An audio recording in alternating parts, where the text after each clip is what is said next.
Fala pessoal, tudo jóia? Você já deve ter se perguntado por que quando a gente olha para uma piscina, ela aparenta ser mais rasa do que o que ela de fato é. E aquele peixinho que você tentou pegar e não conseguiu, por que ele não estava na posição que você colocou a mão? É sobre isso que a gente vai falar agora, beleza? Roda a vinheta.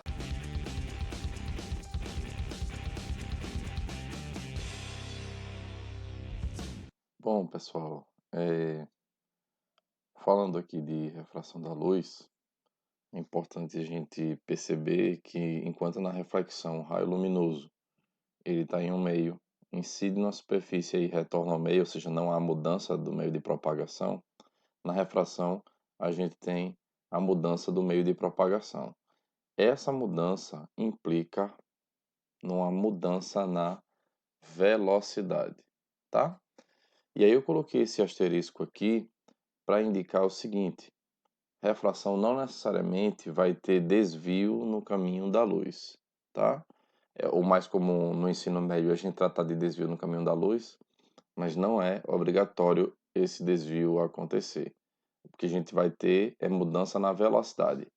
Essa mudança de velocidade se explica por uma equaçãozinha que a gente tem, que é n igual a c sobre v.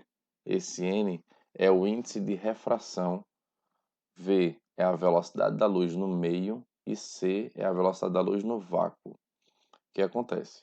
A velocidade da luz no vácuo é a maior que existe. Nada supera essa velocidade, pelo menos até hoje. Então, isso quer dizer que essa razão c sobre v vai dar sempre maior que 1. A exceção é a igualdade a 1. Vai dar 1 quando v, a velocidade da luz no meio, for igual a c, que é a velocidade da luz no vácuo. Isso acontece no próprio vácuo, né, obviamente, e com a aproximação no ar. Então a gente vai dizer que o índice de refração do ar é 1. Os demais, a gente vai ter índice de refração maiores que 1, porque o v sempre vai ser menor que c, tá? E outro detalhe, a gente não pode ter índice de refração menor que 1, porque o índice de refração menor que 1 implicaria dizer que a velocidade v seria maior que c, e até hoje isso não existe, tá joia? Então o que acontece? O asterisco, que tem a ver com a observação 2, só vai haver desvio se o raio não incidir perpendicularmente à superfície que separa os meios. Como eu coloquei aqui nessa figura, ele está mandando um raio na diagonal, né? E aí, esse raio a gente chama de raio incidente. Quando o raio muda o meio, ele sofre um desvio, tá? Porque o raio não foi perpendicular à superfície que separa os meios. Nós temos na figurinha clássica aqui do lápis dentro da água. Quando eu coloco o lápis na diagonal, eu percebo esse lápis como se tivesse quebrado. Da mesma forma, é a profundidade de uma piscina. Se eu olho na diagonal, eu vou perceber a piscina mais rasa do que de fato ela é. Se eu olhar verticalmente, então vamos pegar aqui a nossa reguinha, colocar aqui o ângulo de 90 graus. Então aqui o ângulo de 90 graus. Se eu tiver um raio incidindo verticalmente, esse raio vai seguir sem sofrer desvio, tá certo? Então, refração, mudança na velocidade. Essa mudança pode vir acompanhada de mudança de direção ou não. Vai mudar de direção sempre que o raio incidir, formando um ângulo qualquer que não seja 90 graus com a superfície que separa os meios. Um outro detalhe é que o ângulo I e R são ângulos, respectivamente, de incidência e de refração. Esses ângulos são sempre entre os raios e a normal, tá? Nunca entre o raio e a superfície de separação. Ângulo entre raio incidente e normal, ângulo de incidência. Ângulo entre raio refratado e normal, ângulo de refração. Outra coisa é que o índice de refração, como é uma razão entre duas velocidades, ele é uma grandeza adimensional, tá?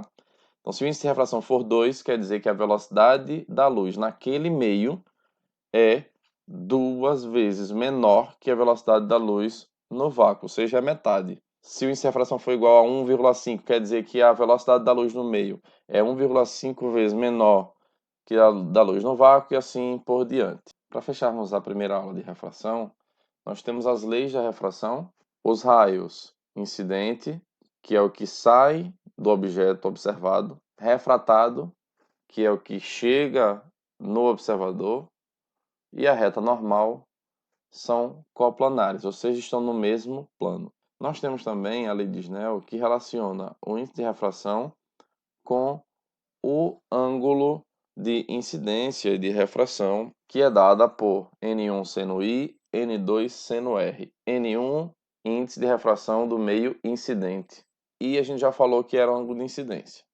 N2, índice de refração do meio 2, para onde o raio luminoso foi. E o R a gente também já falou que era o ângulo de refração. Então vamos colocar aqui a nossa reguinha. Então eu vou traçar uma reta normal. Então nós temos aqui a nossa retinha normal, tá?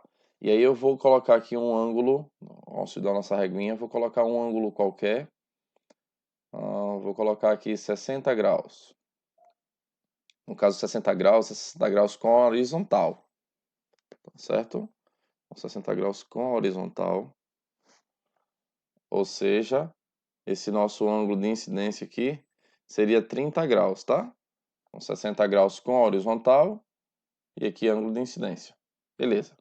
Como vimos, quando o raio muda o meio de propagação, muda a velocidade. Nesse caso, também vai mudar a direção da velocidade, né? Muda o valor, mas vai mudar a direção da velocidade também, já que o raio luminoso foi na diagonal. Então eu vou colocar aqui 40 graus, lembrando que foi 40 graus com a horizontal. Isso quer dizer que o R é 50, né? Então nós temos o I que é 30 e o R que é 50. Então vamos colocar aqui a setinha para indicar para onde é que o raio luminoso está indo. A partir dessa figura eu percebo que R é maior que I, certo? E aí vamos só recordar. Seno de 30 é 0,5. E o seno de 45, ele é aproximadamente, vamos aproximar aqui para a primeira casa decimal, 0,7. Isso quer dizer que no primeiro quadrante, quando aumenta o ângulo, o valor do seno aumenta. Como R é maior que I, então isso vai implicar que o seno do R é maior que o seno do I.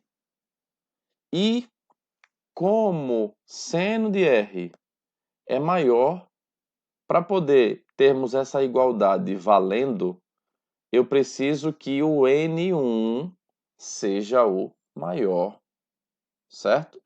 Como eu já tenho o seno de R maior que o seno de I, eu não tenho como um produto de dois caras maiores ser igual ao produto de dois caras menores. Então eu vou precisar, já que o seno do R é maior, eu vou precisar que o N1 seja maior para que essa igualdade seja verdadeira. Então isso quer dizer que N1, no caso seria o N do A, né, do meio incidente, do meio A, é maior que o N do meio B.